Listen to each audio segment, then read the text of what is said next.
It's very heart breaking.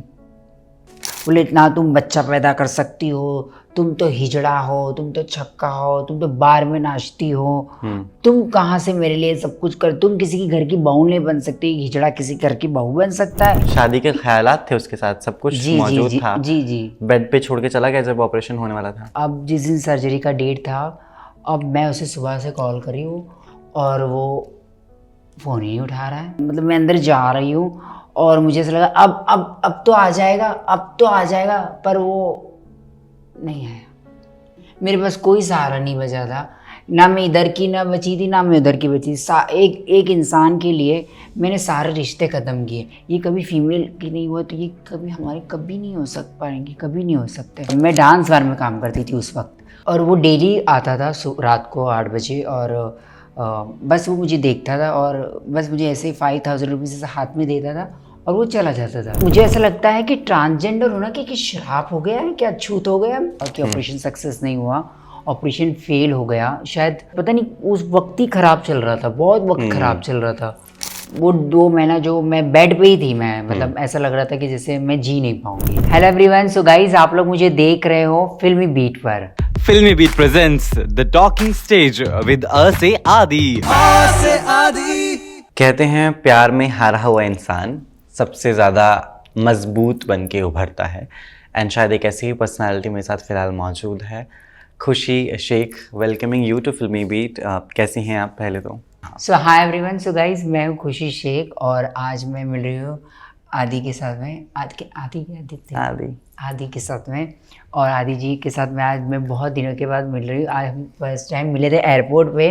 तब मैंने इनको बहुत सारे टीवीज़ में देखा था और बहुत सारे बड़े बड़े सेलिब्रिटीज़ का इंटरव्यूज़ लेते हुए देखा था।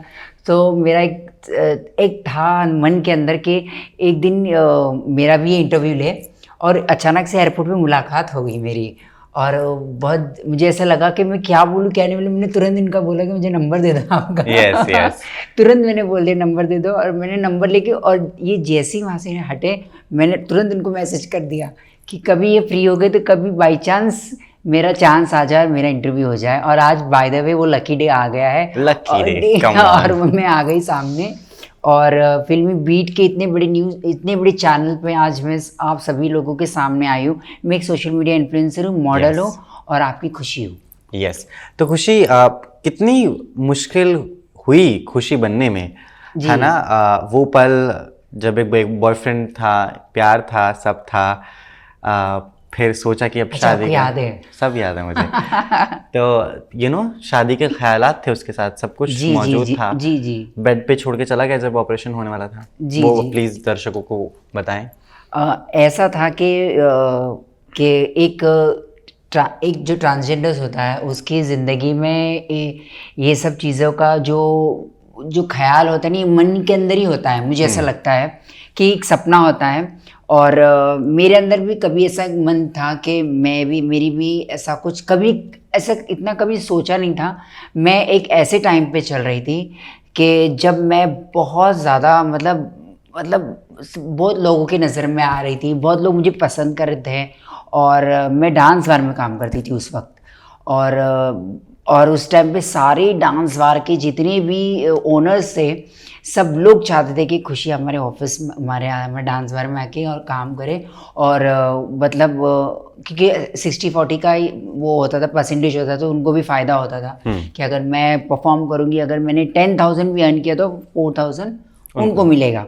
तो ऐसे वक्त में मैं बहुत अच्छा अर्निंग कर रही थी और सब लोग मुझे बहुत पसंद करते थे। और उस वक्त की ये मतलब टाइम के, मतलब मेरे इतना दिमाग में इतना कुछ ख्याल आया नहीं था कि मैं ऐसे मोड़ पे भी गुजरूंगी।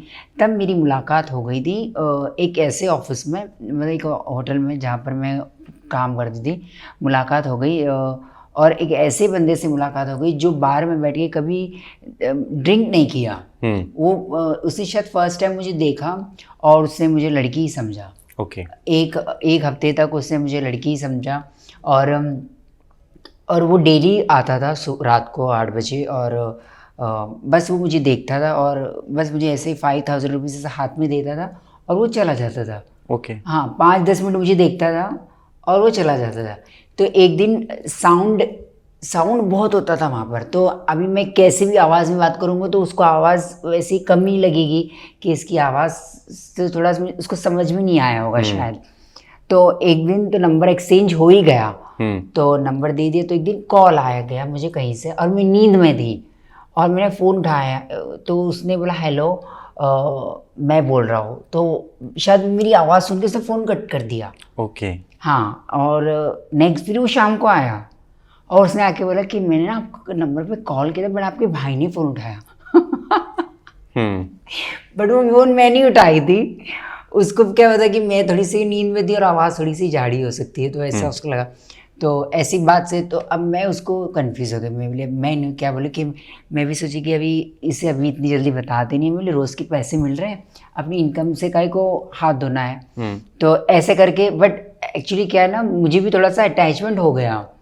और एक दिन मैंने मेरी फ़ोन पे बात हुई तो मैंने उसको सच बता दिया कि देखो ऐसी की बात ऐसी है, आप रोज़ आ रहे हो, 1 महीना हो गया है और आप रोज़ आके मुझे शाम को 5-10 मिनट बैठते हो, 5,000 रुपये दे के जाते हो और कुछ बात भी नहीं करते हो। और ये मुझे काफ़ी अच्छा लगता है। लेकिन लोग आते हैं, इतना ड्रिंक करते हैं, इतना डांस करवाते हैं, इधर हाथ लगाते हैं, कभी उधर वो करते हैं, मतलब वो अपना पैसा वसूल करके जाते ही है, कुछ ना कुछ हरकतें करके ही, मतलब। लेकिन आपने कभी ऐसी हरकतें नहीं की मेरे साथ में। तो बट मैं आपको कुछ सच्चाई बताना चाहती हूँ कि मैं आपके लायक नहीं हूँ, मैं ऐसी नहीं हूँ जो आप मुझे समझ रहे हैं। वो बताए क्या है, तो बोले मैं लड़की नहीं हूँ, आप इतने दिन से जो मुझे समझ रहे। तो उसको शायद शौक लगा या कुछ लगा, तो वो उसने मुझे बोला कि मुझे 5 मिनट दो, और वो 5 मिनट हुआ और 2 दिन तक मुझे कॉल नहीं आया।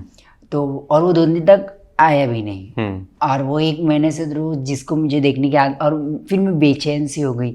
मुझे ऐसा लगा कि शायद मेरे अंदर वो फीलिंग्स आ गई कि मतलब एक इंसान को रोज़ मैं देख रही हूँ और बिना ऐसे। तो फिर 2 दिन के बाद मुझे वापस कॉल आके मुझे बोला, बोले मुझे आपके बिना अच्छा नहीं लग रहा है, बोले आप जो भी मैं एक्सेप्ट करने तैयार हूँ, लेकिन मेरी शादी होने वाली है, बोले ऐसा मतलब भी मेरी मुझे उससे कोई प्रॉब्लम नहीं है, आपकी शादी होने वाली है। तो ऐसे हमारी लव स्टोरी स्टार्ट हो गई। ओके। ऐसा मुंबई की ही बात है ना? हाँ, वो रहता था कहीं और। वो शहर का नाम लूँगी तो पता चल जाएगा। बता सकते हैं, कोई बात ही नहीं। वो नासिक में रहता था। ठीक है। तो फिर वो डेली आके बात करने लगा, आके फिर वो कंटिन्यू होने लगा, मतलब फिर हम मिलने लगे, बाहर मिले, काफ़ी सारा घर ले गई मैं अपने, मम्मी से मिलाया, ये करा, मतलब बहुत इनोसेंट गाय, मतलब एकदम डिसेंट, मतलब बंदा, मतलब बहुत अच्छे से ट्रीट करा है, मतलब जैसे मतलब ऐसा होता था ना कि जैसे वो मुझे लड़की से ही ट्रीट कर रहा था, मतलब। तो मुझे भी एकदम अंदर से ऐसा लगने लगा कि शायद यही वो लड़का है जिसका मैं इतने दिन से इंतज़ार कर रही थी, ये लग रही था, वो लग रहा, ये वो ऐसा वैसा। तो ऐसे चलता गया, काफ़ी दिन तक होता गया। बट उसकी जब शादी का टाइम आया तो मैंने उसको बोल दिया कि आप शादी कर सकते हैं, ऐसी कोई बात नहीं। बट मुझे अच्छा नहीं लग रहा था क्योंकि मुझे मोहब्बत हो गई थी। तो मैंने तो इजाज़त दे, लेकिन उसने शादी कर ली जाके, और मुझे बताया कि मेरी शादी है। और मैं रात भर उसकी शादी के वक्त मैं बहुत रोई। और मैंने उसको एक पल के लिए ये भी बोला था कि एक शादी से 1 दिन पहले कि आप मेरे लिए भाग के आ सकती, शादी नहीं करेंगे आप मेरे लिए? तो बोले मैं आ सकता हूँ। मैंने आ जाइए, मत करो शादी। और वो आ रहा था लिटरली, ऐसा बताया गया, ऐसा उसने मेरे मन में डाला। बट शादी हो गई, सब कुछ हो गया। फिर मुझे ऐसा लगने लगा कि मतलब कि सब ठीक ही चल रहा है, ऐसा कुछ वो नहीं हुआ, कुछ चेंज नहीं हुआ ऐसा। फिर अचानक से मुझे ऐसा लगा कि उसके घर पे पता चल गया मेरे बारे में। हाँ, जैसे जैसे उसके घर पे पता चल गया तो वो थोड़ा सा चेंज होने लग गया, मतलब बहुत सारी चीज़ों में चेंज होने लगा, मुझसे दूरी बनाने लग गया, ये करने लग गया, वो करने लग गया, मतलब हर बात में झगड़ा। मतलब वो मुझे बोलता था, बोले तुम मतलब ऐसे से अल्फाज इस्तेमाल किए उसने मेरे लिए कि मेरे सर में दर्द होने लग जाता था। मतलब ऐसा मैं 12-12, 13-13, 14 घंटा में कंटिन्यू रोती रहती थी। मतलब एकदम रोने का, लेकिन उससे कोई फ़र्क नहीं पड़ता था। ऐसा उससे कुछ फ़र्क, उसको कोई मतलब नहीं था उस बात के लिए कि मतलब ये पागल है। मैं बोली मुझे आप ऐसे कैसे बदल गए हो, ऐसा सब बातें होती थी। बट एक दिन क्या हो गया कि मुझे बोलते हैं कि बोले बोले इतना तुम बच्चा पैदा कर सकती हो, तुम तो हिजड़ा हो, तुम तो छक्का हो, तुम तो बार में नाचती हो, तुम कहाँ से मेरे लिए सब कुछ कर, तुम किसी की घर की बहू नहीं बन सकती, हिजड़ा किसी घर की बहू बन सकता है, ये मन से ख्याल निकाल दो। उसने मुझे ऐसे अल्फाज, उस दिन तो मेरा तो, फिर भी मैंने बोले कि जाने दो कि मैं प्यार करती हूँ। मैंने शायद फिर उस दिन मेरे दिमाग में ये ख्याल आया कि शायद मैं इसको ये वो खुशी नहीं दे पा रही हूँ जिसके लिए ये इतना बेकरार हो रहा है, जितने लिए इतना उतावला हो रहा है। तो मैंने फिर इधर उधर से फिर डॉक्टरों से, मतलब वो बहुत ही स्टेज पे चला गया, मतलब एकदम, बस ये थी कि मेरी मजबूरी थी कि मुझे मोहब्बत हो गई थी और मैं छोड़ नहीं पा रही थी। और बस वो हो रहा था कि मतलब मैं लाचार, एक समझ लो कि मैं लाचार हो चुकी थी, मेरे पास कोई सहारा नहीं बचा था, ना मैं इधर की ना बची थी ना मैं उधर की बची। एक इंसान के लिए मैंने सारे रिश्ते ख़त्म किए। मेरे गुरु से बात करना मेरा बंद कर दिया। मेरी मेरी मम्मी मुझे मना कर देते कि मत कर, ये अच्छा नहीं है, देखिए तुझे क्या कर रहा है, ठीक है। मेरी मम्मी को बोलती कि नहीं मम्मी ऐसा नहीं है, ऐसे ये पहले ऐसा था ऐसा था। मम्मी बोले देख इंसान के मन में क्या चलता है तुझे नहीं पता, और उस वक्त ऐसा होता है कि ना हम किसी की नहीं सुनते हैं। ट्रू है ना, ये बात कम किसी हम, और सब मेरे चेले लोग मुझे, जो मेरे कलीग्स थे सब मुझे बोल रहे थे कि मतलब ये तेरा इस्तेमाल कर रहा है, ये तुझे पैसा दे के तेरे से पैसा लेने की कोशिश कर रहा है, ऐसे कुछ हो रहा है मेरे साथ में। तो ठीक है, फिर मैंने बोला नहीं नहीं ऐसा कुछ नहीं। फिर मैंने डिसाइड किया कि मैं सेक्स चेंज सर्जरी के लिए रेडी हो जाती हूँ, शायद इसके लिए ये इतना वो कर रहा है। तो जब क्योंकि उसने मुझे एक दिन बोला, बोले तुम औरत हो क्या, तुम मुझे औरत वाली खुशी नहीं दे सकती, ये नहीं तुम ऐसा है वैसा। अब ऐसे सब हो गया, मैंने उससे डिस्कस किया, फिर मैंने उसको बताया ऐसा कि वो बोले नो प्रॉब्लम ऐसी कोई बात नहीं है, बोले ये वो और सब कुछ रेडी हो गया। अब जिस दिन सर्जरी का डेट था, अब मैं उसे सुबह से कॉल करी हूँ और वो फ़ोन ही नहीं उठा रहा है, फ़ोन ही नहीं उठा रहा है। मैं एडमिशन हूँ, मुझे लगा अब आएगा अब आएगा अब आएगा अब आएगा अब आएगा, और मैं ऐसा लग रहा है कि ऑपरेशन थिएटर के मतलब मैं अंदर जा रही हूँ और मुझे ऐसा लगा अब तो आ जाएगा, अब तो आ जाएगा, पर वो नहीं आया।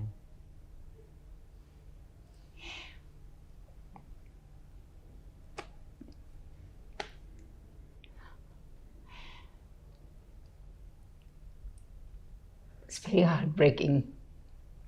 फिर उसके बाद बात हुई कभी उसने दोबारा? नहीं कभी नहीं बात हुई, कभी बात नहीं हुई। बट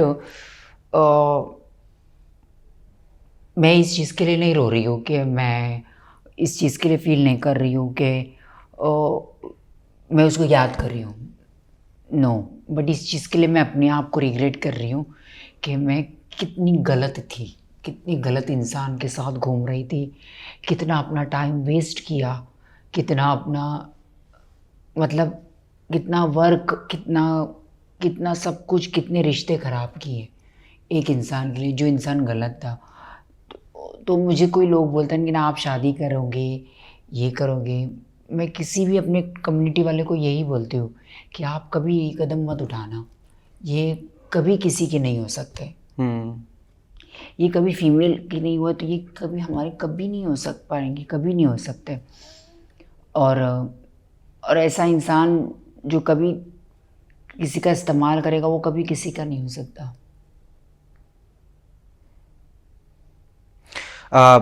बचपन कितना मुश्किल था, है ना? टीचर्स थे, आपने मेंशन किया। बिल्कुल, टीचर्स का कुछ रवैया ठीक नहीं रहता था। कुछ टीचर्स अच्छे थे, ऐसे नहीं थे, फीमेल्स टीचर्स बहुत अच्छे थे। मेल टीचर्सों का कुछ रवैया ठीक नहीं रहता था मेरे प्रति। ऐसा रहता था कि उनको ऐसा पता चला कि ये थोड़ी सी ऐसी है, लेकिन मैं बहुत बिंदास थी। ऐसा था कि मैं कुछ भी होता था ना, मैं मम्मी को जाके बताती थी घर में कि ये मेरे साथ ऐसा, क्योंकि मेरी मम्मी को मैं सब कुछ बोल देती थी कि मम्मी ये लड़का मेरे साथ ऐसी हरकतें करने की कोशिश कर रहा है, ये लड़का मुझे ऐसा करने की। तो एक दिन टीचर का थोड़ा सा ऐसा था कि मतलब वो है ना सबको ऐसा हाथ में मारते थे, मुझे ना पीछे स्टिक मारते थे। मेरे लिए ये ऐसा क्यों करते मेरे साथ अकेले, मेरे साथ। मैं मैथ्स में इतनी अच्छी नहीं थी, पढ़ने लिखने में थोड़ा सा वीक थी, तो वो टीचर का ऐसे ही रवैया रहता था कि हमेशा। तो एक दिन तो मुझे गुस्सा आ गया, मैंने डस्टर फेंक के मार दिया उसे। और फिर मम्मी को जाके मैंने बताया, फिर मम्मी आके प्रिंसिपल से बात की कि देखो आप, मेरा बच्चा ऐसा है तो आप ऐसा नहीं कर सकते, मैं पुलिस में लेके कंप्लेंट करूँगी। तो पूरी स्कूल का पूरा जो ट्रस्ट रही थी, जो पूरी टीम मिलके उन्होंने फिर मम्मी को समझाया कि अंडर एज बच्चा है, उसकी माँ बोल रही है, और वो ऐसा बच्चा है मतलब नॉर्मल बच्चा नहीं है, और उसकी माँ बोल रही कि उसके साथ टीचर अगर ऐसे मतलब हल्का फुल्का भी मोलेस्ट कर रहे हैं तो फिर ये गलत हो जा रहा है। तो फिर उन्होंने शायद टीचर को मतलब हमारे डिवीजन से ही हटा दिया था। और आसी पड़ोसी रिश्तेदार, अड़ोसी पड़ोसी रिश्तेदार आपकी कलेक्शन रही है, मैंने सुना वो तो अभी रिश्तेदार बने हैं ना। पहले तो रिश्तेदार कहाँ थे, पहले तो ऐसा लग रहा था स्वतंत्र थे वो तो हमारे। हाँ, जब जैसे उन्हें पता चला, मतलब मुझे ऐसा लगता है कि ट्रांसजेंडर होना कि श्राप हो गया है, क्या अछूत हो गया, अछूत हो गया, अछूत से भी जैसे बिहेव किया जैसे हम लोगों ने कुछ बहुत दुनिया का सबसे बड़ा पाप कर दिया है इस दुनिया में पैदा होकर, ऐसा हो गया है। मैं जैसी मम्मी ने मतलब जैसी मैं खुल गई सब लोगों के सामने और शोज़ वगैरह पे जाने लग गई, तो मेरी मम्मी, सोसाइटी वालों ने मम्मी को बॉयकॉट कर दिया। ओके। हाँ, सीधा बॉयकॉट कि इनके घर में से इनसे बात ही नहीं करने का। मतलब ऐसे मैं रहती थी मुमरा में रहते हैं, जैसे वहाँ पर ऐसे वो लोग सोसाइटी में जैसे लोखंड वाला कॉम्प्लेक्स में रह रहे हैं ऐसे बिहेव करके सोसाइटी की मीटिंग बनाए और बोले कि इनको सोसाइटी से निकालो, और मतलब ये इनकी वजह से हमारे बच्चे बिगड़ जाएंगे। ये रोज़ जाती है रात में डांस करने, सुबह आती है, ऐसा करती है, ये करती है। तो मेरा एक ही सवाल का जवाब मैंने उनके लिए किया, मैंने ठीक है कोई बात नहीं, आप सोसाइटी वाले मिलके मुझे 1 करोड़ रुपया दे दो, मैं आधे घंटे में घर खाली कर देती हूँ। आपका सोसाइटी भी नहीं चाहिए मुझे, कुछ नहीं। वो लोग आए ही नहीं दोबारा फिर से। सोसाइटी वाले मेरी मम्मी से बात नहीं करते थे, अपने बच्चों को मुझसे मतलब मेरे से बात करने के लिए मना करते थे कि मत बात करो ताकि इनके जैसे हो जाएंगे। उनके घर पे इनविटेशन नहीं भेजना शादी का, या कुछ भी फंक्शन होगा तो नहीं भेजना। ऐसा सब बहुत हुआ। या वो तो कुछ नहीं, मेरी डैडी की सगी बहन वो मेरी मम्मी से बात करना बंद कर दी। ऐसे बिहेव कर देते कि जैसे एक दिन बस मैं कुछ देने गई, मेरी मम्मी ने बोला वो बैंक का अकाउंट, पहले वो बैंक का वो होता था, क्या बोलते हैं, रेशन कार्ड टाइप कुछ होता है ना, पासबुक होता था। तो मेरी मम्मी ने बोला ये पासबुक जाके अपनी पुप्पी को देकर आ। और मैं वो पासबुक देने गई, वो उसने ऐसा पासबुक ऐसा छीना मेरे हाथ से और ऐसा मुंह पे मेरे दरवाजा बंद करा, जैसे बहुत बड़ा दुख उसके घर में आया है। और ऐसा मुंह बनाया, मैंने वो चेहरा कभी नहीं भूल सकती, मैंने इतना वो। और फिर बाद में जब इंसान थोड़ा सा मैं तब थोड़ा सा फेमस हो गई, तब ये सब मुस्कुरा के घर में आए। अरे हमारा बच्चा, तब हमारा बच्चा। और तब कहाँ गए थे ये सब के सब। मेरी मम्मी से ये लोगों ने बात नहीं किया, कितने दिन तक बात नहीं किया। मेरी मम्मी मुझे बताती नहीं थी, लेकिन मुझे पता चलता था ना कि ये लोग कोई आता नहीं है। ऐसा बड़ा मुश्किल है। हौसला कहाँ से बुलंद किया आपने, ये तो बहुत ही मुश्किल समय होता है जब फैमिली से आपको चीज़ें पता चलती है। पापा का रिएक्शन कैसे था? पापा का रिएक्शन, कभी पापा ने मुझे कभी गलत नहीं बोला। पापा ने पापा हमेशा मुझसे दूर ही रहे, क्योंकि वो सऊदी में जॉब करते थे ड्राइवर का, और उन्होंने अपनी आधी ज़िंदगी वहीं पर ही गुजार दी, मतलब कमाने में। जब मैं छोटी सी थी, जब वो चले गए थे मतलब वहाँ कमाने के लिए, 5000 इंडिया का करेंसी के जॉब में मतलब उनको पगार थी, तब वो वहाँ पर काम करने चले गए थे। तो वो 2 साल 3 साल में ही आते थे ऐसा। तो उनको भी एक दिन पता, मम्मी फ़ोन पे बता दी कि आपका बेटा ऐसा है, वैसा है, ऐसा हो गया है, ऐसा। तो उन्होंने कभी मुझसे कुछ बोला नहीं, बट कभी मैं ऐसे नज़र से उनसे मिला के बात भी नहीं कर पाती थी, मुझे ऐसा अच्छा नहीं लगता था। बट ऐसा हमारा कभी मतलब वो दूसरे डैड नहीं होते जैसे कभी उनको पीटना या कुछ गलत बोलना, कभी ऐसे मेरे डैडी ने बोला नहीं मुझे। और मतलब बहुत कम मुलाकात होती थी, मैं बहुत कम बात करती थी, वो मम्मी से ही वो करते थे, तो मुझे खुद को शर्म आती थी थोड़ा सा, क्योंकि मैं मेरी सिस्टर से 12 साल बड़ी हूँ। हाँ, तो उनके लिए तो 12 साल तक उनकी मैं एक औलाद थी, फिर 12 साल के बाद मेरे को एक बहन हुई है।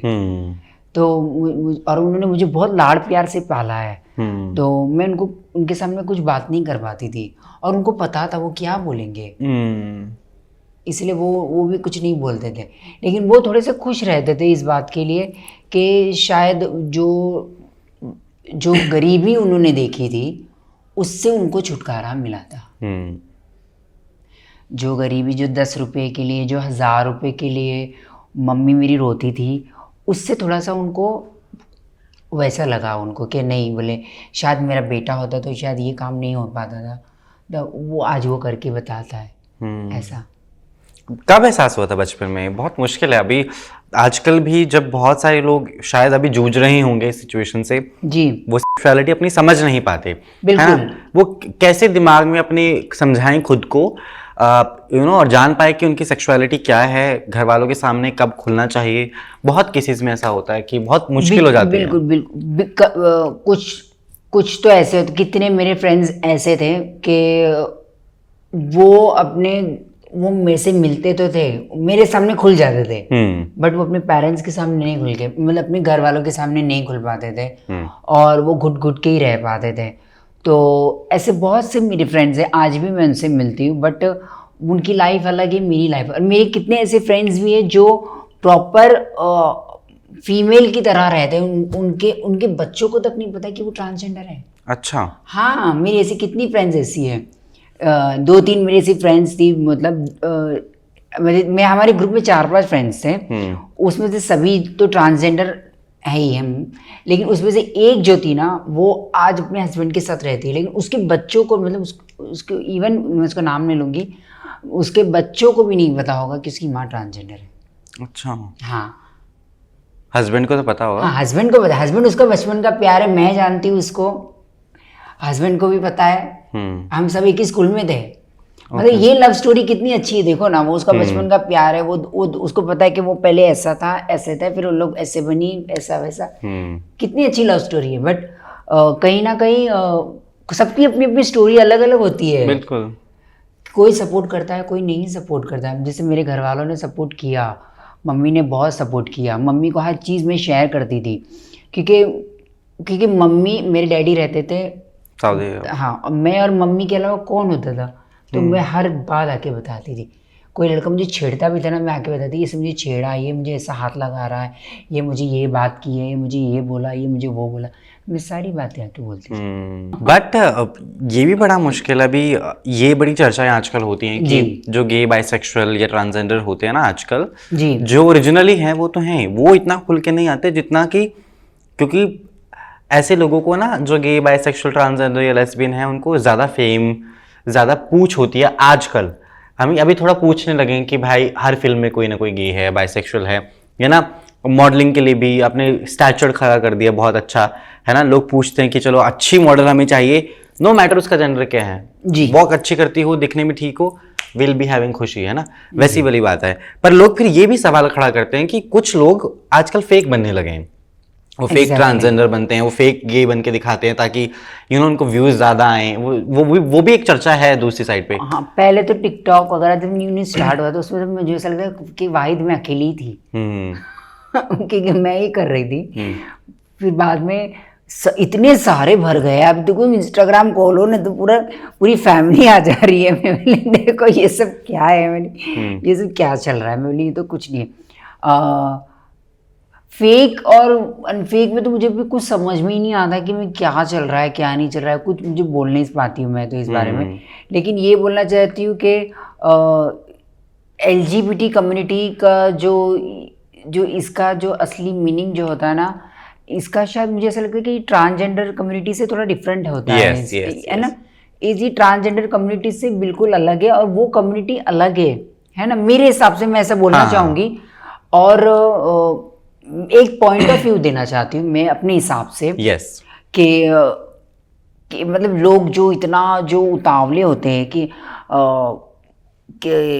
सेम सेक्स मैरिज के लिए, तो मुझे ऐसा लगता है कि अगर आपको वो दुख के फील्ड में जाना है, आपको सारी दुनिया का दुख अपने सर पे लेना, तो आप वो करो फिर। आपको अगर जहन्नम की सैर करनी है तो आप वो करो फिर। सही है ना?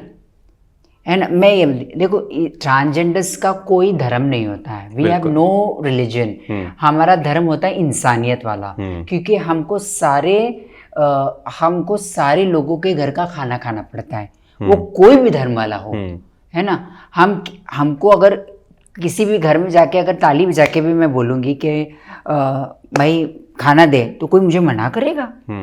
कोई नहीं मना। बोले भाई पहले उसको अंदर लेके खाना खिला, वो भूखा बैठा है, वो भी किन्नर आया दरवाजे पे, उसको खाना दो। तो हमको हमारा धर्म इंसानियत वाला धर्म है।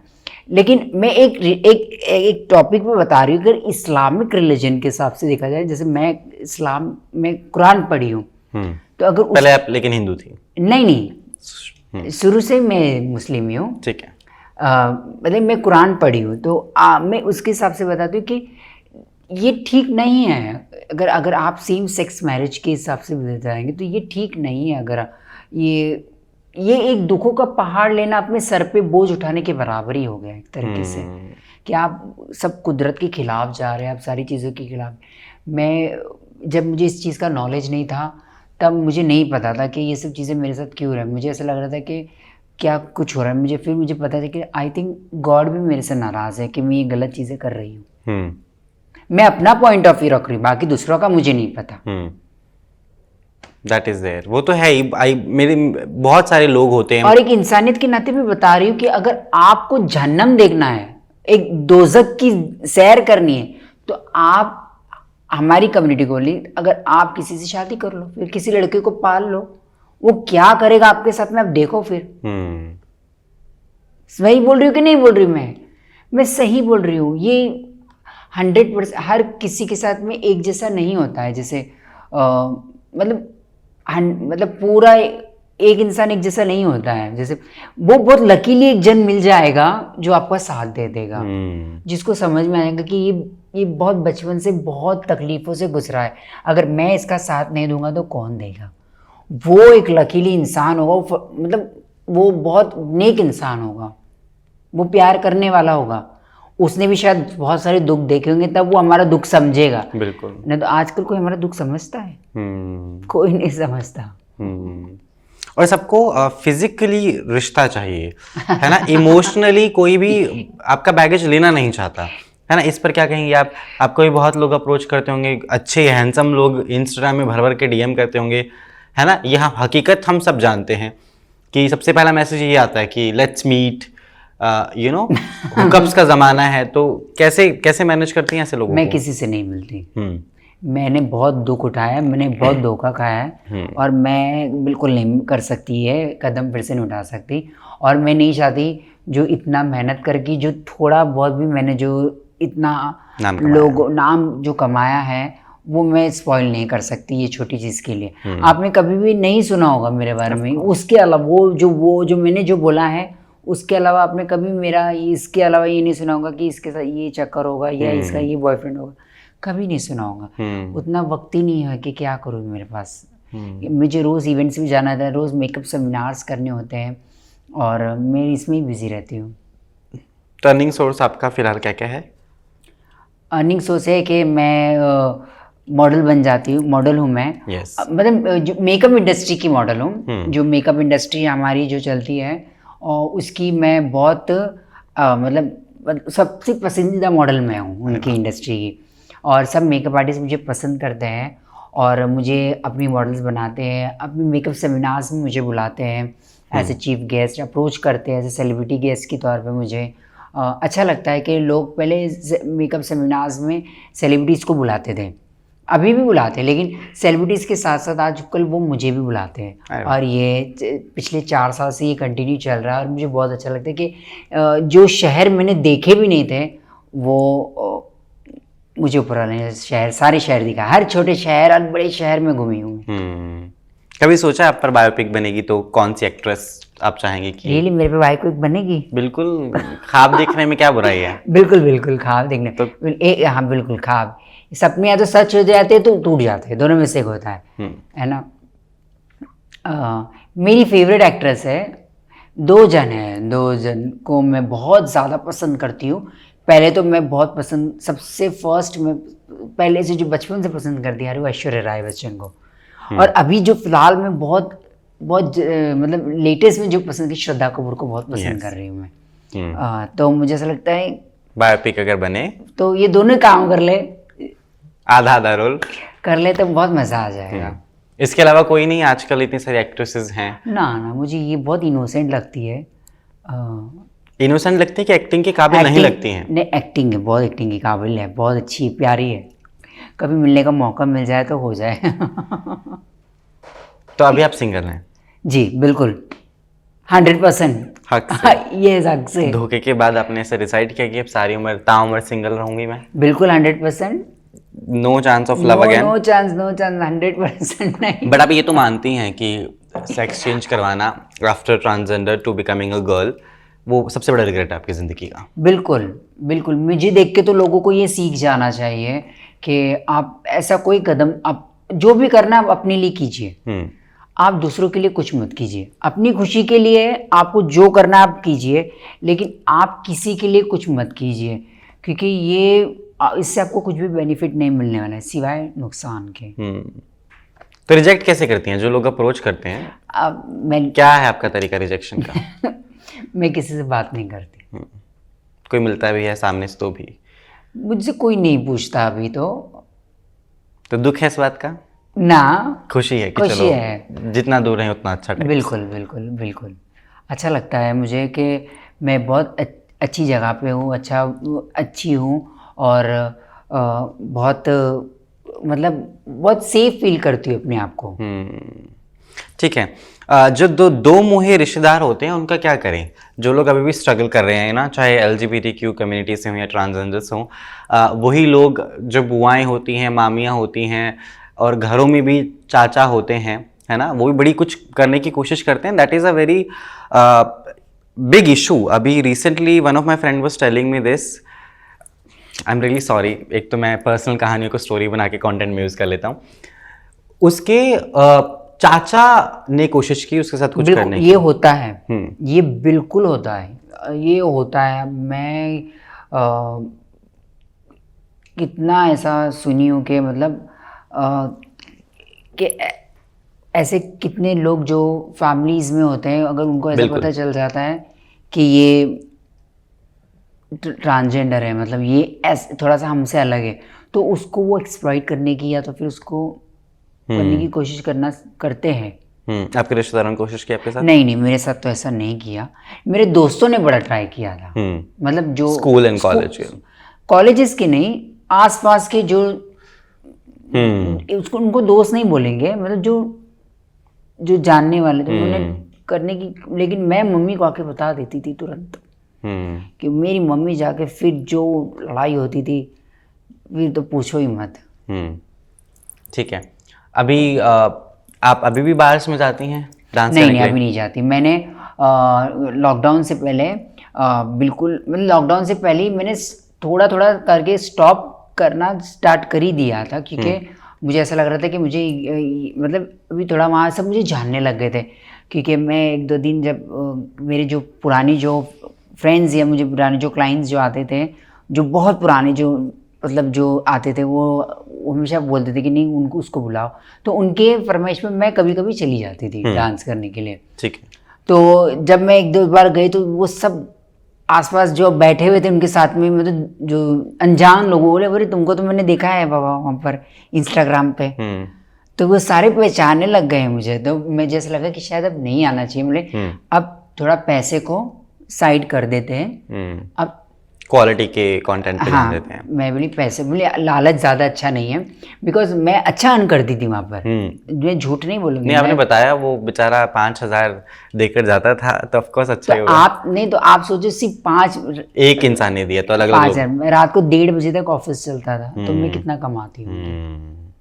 ठीक है, लेकिन रियलिटी भी साथ साथ आप बताएं, लड़कियां भी हैं अभी जो बार गर्ल्स हैं। बिल्कुल है, होटल में काम, हम सब साथ में काम करते थे। एक ऑफिस में एक लड़की, एक होटल में एक ट्रांसजेंडर, वो मतलब रखते ही थे, जो मतलब जो अच्छा परफॉर्म करने वाला हो या बहुत ही अच्छा दिखने वाला, उसको रखते ही थे सब साथ में, मतलब रहे ऐसा। तो ऐसा मैं मतलब लड़कियों के बीच में मैं एक रहती थी। एंड रियलिटी कैसी है वहाँ के लोग? कितने भक्षियों की तरह पेश आते हैं? No no no no no, अच्छे लोग ये देखो, बार्स में भी क्वालिटीज होती है, बार्स में भी बहुत सारी क्वालिटीज होती ठीक है। है। एक तो 3 किस्म के बार होते हैं। एक डांस बार होता है, जो आप समझ लिए, आप बोलिए वीआईपी बार हो गए, जिससे 5 स्टार होटल हो गया। एक हो गया थोड़ा सा disco bar, disco pickup point हो गया, जिसमें वो सब बाजू बाजू में आके बैठ जाएंगी, वो हम उसमें कभी नहीं है। एक थर्ड होता है, एक जो छोटा सा होता है, वो होता है सर्विस वाला, जिसमें मतलब कुछ नहीं होता, बस छोटा सा होता है। वो ऐसे टाइप के होटल्स होते हैं, सिर्फ उसमें लड़कियां खड़ी होती है, बस ऐसा होता है। लेकिन हम डांस बार में काम करते थे।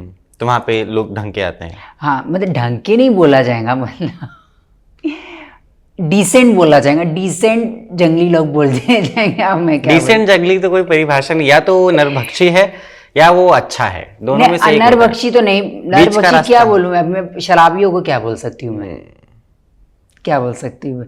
लेकिन इतना है कि वो हमें छूते नहीं थे, क्योंकि वहाँ स्टीवर्ड्स होते थे, they are not allowed to touch us, मतलब वो लोग हमको छू नहीं सकते थे। हाँ, अगर जब तक हमारी परमिशन नहीं होगी वो हमारे साथ डांस नहीं कर सकते, ऐसा होता था। ठीक है, क्योंकि हम उनको अर्न करके दे रहे हैं, 60-40 हो रहा है, क्योंकि पूरा अर्निंग हम घर नहीं लेके जा रहे हैं। अगर हम 50,000 भी अर्न करते हैं तो 30,000 हमें मिलेगा, 20,000 ओनर को मिलेगा, ऐसा। तो वो 20,000 जब वो लेगा तो वो हमारे सेफ नहीं रखेगा। और लड़कियां तो पूछो, मैं ऐसा लगता था हीरोइन ही आ रही है सब, BMW एंड मर्सिडीज ऐसी कार में। मेरे पास भी गाड़ी है, मैं जब जाती थी मुझे ऐसे बहुत मतलब बहुत वैसा था कि जैसे मैं जब नई नई उनमें गई तो मुझे ऐसा लगता था कि मैं भी इनकी जैसे आऊँ, मैं भी ऐसी बनूँ, मैं भी इनके जैसे फ़ोन इस्तेमाल करूँ, ये ऐसी आती है, ऐसे ब्रांडेड कपड़े, ब्रांडेड पर्स।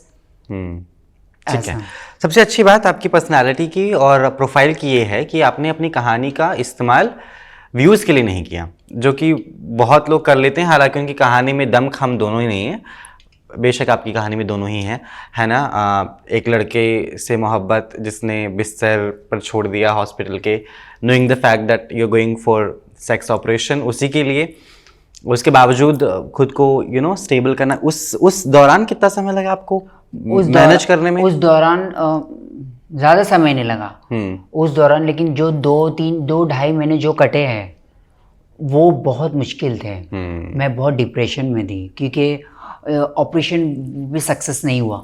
ठीक है, अच्छा, इट वाज नॉट सक्सेस नहीं हुआ ऑपरेशन सक्सेस नहीं हुआ। उसका भी एक किस्सा बहुत बुरा हुआ कि ऑपरेशन सक्सेस नहीं हुआ, ऑपरेशन फेल हो गया। शायद पता नहीं, उस वक्त ही ख़राब चल रहा था, बहुत वक्त ख़राब चल रहा था। मैं वो डॉक्टर का नाम नहीं लूँगी, क्योंकि डॉक्टर पे हमने केस वगैरह भी कर लिया था पूरा। अच्छा। हमारे बहुत मीडियाज़ वगैरह में सब कुछ आया था उस बारे में, कि फिर मुझे मतलब वो डॉक्टर, मतलब जब वो चीज़ जब मैं डिप्रेस्ड हो गई, मैं एडमिट हो गई, मतलब मैं बेड पे पड़ गई, और वो ऑपरेशन गलत हो गया। ओके, गलत हो गया। डॉक्टर ने बोल दिया, अब किसी इंसान से गलती होगी, वो अपनी गलती मानेगा?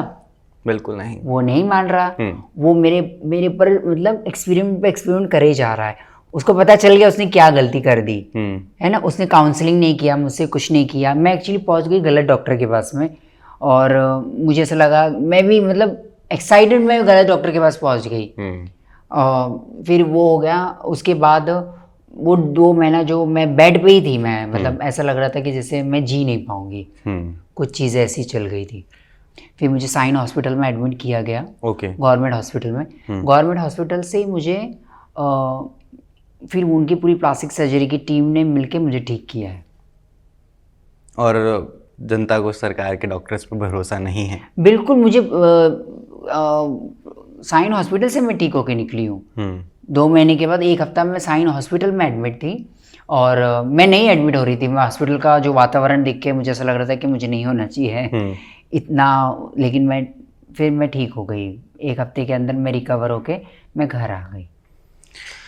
ठीक है, और इसमें तकरीबन खर्चा कितना आता है?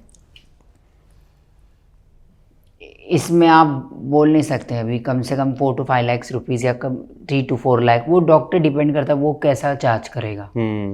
ऐसा depending on the success rate of the doctor. हाँ, डॉक्टर कैसे डॉक्टर उसका रिकवरी करेगा, और डॉक्टर ने कैसे काउंसलिंग करना है, डॉक्टर का एक्सपीरियंस कैसा है। हम कुछ देखते नहीं है, बस चले जाते हैं किसी भी डॉक्टर के पास में, तो वो लोग पहले ही साइन करवा लेते हैं, कुछ भी होगा तो इसकी जिम्मेदार हम नहीं हैं। बहुत रिस्की प्रोसेस है। या it's a risky process. Cricketer coach हमारे एक उनके बेटे ने अपना ट्रांजिशन फॉर्म लिया था। एक हैं भारत के अच्छे क्रिकेट के कोच, उनके बेटे ने अपने आप को पूरा तब्दील किया। एंड उस लड़के ने, जो अब लड़की है, बच्चा ही है वो ऑफ कोर्स, उसने ये भी रिवील किया कि कैसे नोइंग द फैक्ट दैट उसके पापा कितने बड़े कोच हैं क्रिकेट टीम के, एंड बहुत बड़े नामी क्रिकेटर्स जो हैं इसके लिए बोलते थे, और जब वो क्रिकेट खेलता भी था तो अजीब अजीब हरकतें करते थे एंड ऑल दैट।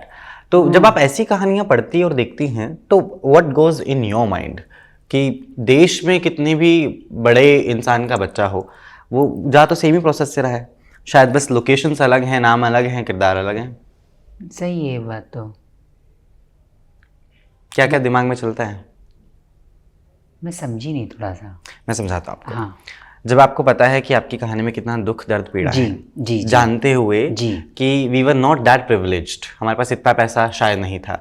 अब वो क्रिकेटर कोच का बच्चा, उसके पास पैसा भी था, एजुकेशन भी थी, सब भी था। ओके। उसके अराउंड के जो लोग हैं वो भी सब एजुकेटेड हैं। हाँ, जानते हाँ, हुए हाँ, कि वो कितने बड़े बड़े क्रिकेटर के कोच का बच्चा है। Okay okay. देव आस्क्ड कि आप हमें भेजिए, सब रिवील किया है। यस यस, सब रिवील किया है। क्रिकेटर्स हैव आस्क्ड, उसके जो दोस्त थे उन्होंने बोला कि न्यूड्स भेजें आप हमें। जब वो लड़का लड़की नहीं बना था, प्रोसेस में था, वो अपने आप को शायद समझा रहा होगा कि if I am a boy और a girl, it's a very long process. ऐसे ही नहीं कोई उठ के बोल सकता है I am a girl now. नहीं, इसका बहुत बड़ा प्रोसीजर होता है। साइक्रेटिस्ट टेस्ट होता है, फिर आपको गवर्नमेंट की तरफ से पेपर तैयार करना होता है, फिर वो साइक्रेटिस्ट का एग्ज़ाम देना होता है, 3 एग्ज़ाम देना होता है। ऐसा थोड़ी होता है। वो 3 एग्ज़ाम में पास होना पड़ता है ऐसा। और एक डॉक्टर का रिकमेंडेड नहीं होता ना, दो डॉक्टर के सर्टिफिकेट लगते हैं। और दोनों डॉक्टर्स के सर्टिफिकेट के बाद जब वो अप्रूवल होता है, और वो सर्टिफिकेट फिर गवर्नमेंट से पेपर रेडी होकर फिर वो डॉक्टर के पास जाता है, फिर डॉक्टर सर्जरी का डेट फाइनल करता है। हाँ, फिर पूरी टीम डिसाइड होती है। जब मैंने कराया था तब तो मुझे ऐसा लग रहा था कि ये क्या हो रहा है, मतलब ये कौन सा सर्जरी मैं करवा रही हूँ, जो ये पूरा हॉस्पिटल एक होकर आया कि 5-5 मिनट में सब मुझे देखने आ रहे। डॉक्टर की माँ देखने आई, बेटा तुम ठीक हो ना, डॉक्टर की सिस्टर देखने आई, सब ठीक। मतलब डॉक्टर कितना बड़ा सर्जरी करने जा रहा है, मतलब वो सब उसको विशेष देने के लिए आए ऐसा। पर अभी क्या प्लान है? फिर शादी नहीं करनी है आपको? आप शादी के पीछे क्यों पड़ गए? नहीं, मैं तो जानना चाह रहा हूँ ना। अभी एक्सचेंज हो गया, आप शादी करा के रहेंगे? नहीं, मैं तो देखिए बेसिक सवाल है। अभी जिसके लिए इतना कुछ किया वही मुकम्मल ना हो तो क्या फायदा फिर? आप चाहते मैं आगे बढ़ूं जिंदगी में? बिल्कुल। आप चाहते मैं आगे बढ़ूं, मैं और नाम कमाऊं, है ना? तो फिर मैं शादी नहीं करना चाहता। तो मतलब आपने मान लिया है दिमागी उससे बिल्कुल, मैंने मान मुझे नहीं मिलेगा कोई ऐसा, मुझे मिलना ही नहीं, मुझे किसी से नहीं मिलना, मुझे नहीं मिलना। मैं चाहती मैं आपसे रोज मिलूं, आपके साथ मिलूं, आपके साथ घूमूं, बस आप ये कबूल करना चाहेंगे? बिल्कुल, इसमें तो कोई गुरेज है ही नहीं। But with that note, thank you so much Khushi. Thank you. और ये बात मुझे बहुत अच्छी लगी कि जो हर इंटरव्यूज में मैं जाती हूँ तो लोग मुझे पूछते कि चलो आपकी पुरानी कहानी के बारे में बताओ, लेकिन आपने ये सब सवाल नहीं किया। आपने जो भी कितना अच्छे से सारा चीज़ें पूछा, मुझे बहुत अच्छा लगा। Thank you so much. जो ऑलरेडी रिलीज हो चुका है, मैं पुरानी बातें कम किया करता हूँ और पुराने लोगों से कम मिला करता हूँ। Oh really? नई कहानियों का दौर है और उसी की ज़रूरत भी है। और ये बहुत बड़ा मुद्दा है। मैं तो अभी शुरुआत आपसे ही कर रहा हूँ, मेरी पूरी सीरीज वी आर प्लानिंग कि it has to be all about transgenders, LGBTQ people, because people are not talking about it and it is लोग डरते हैं इस बारे में बात करने की। ये सेंसिटिव टॉपिक है थोड़ा सा, बट इतना भी सेंसिटिव टॉपिक नहीं है कि जो लोग बात नहीं कर सकेंगे। हाँ वो, हाँ अगर ये ठीक है, अगर हमारे दिल में क्या चल रहा है हम अपनी फैमिली से डिस्कस कर सकते हैं। That is a very important thing. हाँ, अगर आप के मन के अंदर ही वो चीज़ को लेके बैठे रहोगे तो फिर वो आपको डिप्रेशन की तरफ लेके जाएगा। जब तक आप अपने फैमिली से नहीं बात करेंगे आपको कुछ हासिल नहीं होने वाला। नहीं, वो तो बहुत ही इंपॉर्टेंट है। I remember because of course I am a special child, I have said that 1000 times। Josh talk and TED talks भी जब मैंने दोनों किए, दोनों जगह मैंने मेंशन किया ये, मुझे कभी भी एंटरटेनमेंट जर्नलिस्ट नहीं बनना था। आई ऑलवेज वांटेड मैं राजनीतिक विश्लेषक बनूं, पढ़ाई करूं उसकी, और मैं बहुत अच्छी पकड़ रखता हूं राजनीति पर, और मेरे टॉपिक्स क्लियर हैं। देश में क्या होता है मुझे पता होता है, बिफोर नोइंग समबडी एल्स जो बहुत ही खुद को नामी राजनीतिक जर्नलिस्ट मानते हैं उनसे भी ज़्यादा पता होगा, है ना, क्योंकि मैंने वो ढंग से पढ़ा है सब्जेक्ट, और शायद मैं दूसरे एस्पेक्ट से भी साइंस स्टूडेंट है। यस एंड नहीं, कॉमर्स का स्टूडेंट था मैं, बावजूद उसके I have taken too much of interest. जब मैंने डिसाइड किया, मैं बहुत पढ़ाकू बच्चा था 12th में, और सब टॉप वॉप करके जिला, मेरे पापा ने मुझे यहाँ से फरमान जारी कर दिया कि IAS बन जाओ। मैं कि नो पापा, मुझे नहीं बनना, मुझे तो राजनीतिक जर्नलिस्ट बन के देश की बातें करनी है। मैं उस जोन में था, बट मुझे नहीं पता था कि something is different in me, है ना, मुझे क्या पता होगा। This is how my life has been. मेरे घर वालों ने कभी इशू क्रिएट नहीं किया, ना कुछ हुआ। They have never mention that you have to behave certain way और whatever. I have never took this out in public. But college गया, फिर मैंने देखा भाई देश तो बहुत अलग है कॉलेज का। फिर चलो डिग्री भी कर ली, एंड मैं एक न्यूज़पेपर है बहुत बड़ा, उनके लिए क्राइम स्टोरीज करता था मैं। I was a crime journalist सबसे पहले, ये सब तो मैंने अभी शुरू किया है। तो मैं क्राइम जर्नलिस्ट हूँ, सोचो अपराधियों को मिलना, स्टोरीज लिखता था मैं, बहुत मस्त बहुत अच्छे न्यूज़पेपर के साथ। फिर अब वहाँ पे जो था वो कर लिया, फिर मैं रेडियो जॉकी बन गया, 2.5 साल वो किया। फिर अब मुझे चाहिए था कि भाई अब तो मुझे राजनीति में घुसना है ना, पॉलिटिकल जर्नलिस्ट बनना है। Then I started applying for news channels in Noida. Every news channel have applied, every news channel जितने भी नोएडा में सब किया। All of them have rejected me like this. जैसे हम बम्बल पे होते हैं ना, लेफ्ट स्वाइप करते हैं, ऐसे ही rejection. There was no come back, there was no reply.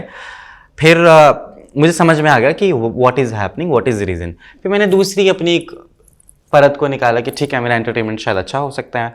I can crack jokes on camera, I can make somebody cry and laugh at the same time in the same interview, है ना। तो वो शायद मेरी बातों में पकड़ अच्छी है, तो मैंने उसको जरिया बनाया अपने उसके लिए। अभी मैं ये कर रहा हूँ। फिर मुझे मिले दीपक चौरसिया बिग बॉस से बाहर निकल के। मैंने सीधा सपाट उनसे पूछा, आप मुझे एक जर्नलिस्ट बताइए जो बाइसेक्सुअल है या ट्रांसजेंडर है और वो प्राइम टाइम की न्यूज़ पढ़ता है, एक बता दीजिए। एंड इज लाइक कि नहीं है कोई आदि। मैं कहा this is the problem that I have been telling people. Why? तुमने ही देश को विभाजित किया है। अगर तुम्हारे चैनल पे एक आ जाए जो बाइसेक्सुअल हो या ट्रांसजेंडर हो, आप कल को जाएं एक न्यूज़ चैनल में न्यूज़ पढ़ें एंड यूर टॉकिंग सेंस, है ना, आप अच्छी देश की सही बात कर रही हैं। जिसके घर में अब कोई ट्रांसजेंडर है या बाइसेक्सुअल है, उसकी माँ को देख के लगेगा ना कि हाँ मेरा बच्चा कुछ कर सकता है, क्योंकि I could see somebody on TV. Exactly, because देखेंगे नहीं तो कैसे पता चलेगा। बिल्कुल। तो फिर उनके पता नहीं फिर क्या दिमाग के जो घोड़े थे वो दौड़ाए। एंड इज लाइक अब मैं कहीं पे एडिटर बनूंगा तो फिर मैं आपको ज़रूर रेफर करूंगा। मैं कि सर आप तो रहने ही दीजिए, हालांकि वो अभी तो कहीं पे भी नहीं है, वो खुद 2 चैनल्स छोड़ के जा चुके हैं। होते हैं, journalism is all about that. But with that thank you so much. आपने हज़ारों लाखों दर्शकों को मोटिवेट तो किया है इस इंटरव्यू के द्वारा, इसमें तो कोई शक है ही नहीं। शादी पे थप्पा नहीं लगाना चाहिए, मुझे तभी भी लगता है आपको कोशिश करनी चाहिए। देखिए पर्सनल सलाह है ये, बहुत हिम्मत के साथ किया है आपने सब कुछ। बिग बॉस वगैरह का प्लान है? बिग बॉस के लिए मुझे इनडायरेक्टली ऑफर आया था। इनडायरेक्टली मतलब OTT के लिए, शायद OTT के लिए। मुझे कंटेस्ट बिग बॉस की जो एक्स कंटेस्टेंट थे, उनका नाम अभी मैं नहीं लूँगी, आपको बाद में बताती हूँ। उन्होंने मुझे अप्रोच किया था। एक तो एक कंपनी के थ्रू मुझे आया था, ठीक है, और एक एजेंसी के थ्रू। एक एक्स कंटेस्टेंट ने मुझे बहुत पुश किया था। पुश किया था कि आप करो ये शो। हम्म। अभी लेटेस्ट वाला ये वाला नहीं, नॉट फॉर ओटीटी, टीवी वाला, ये 18 टीवी के लिए। वाला जो भी गया ये वाला इसके लिए।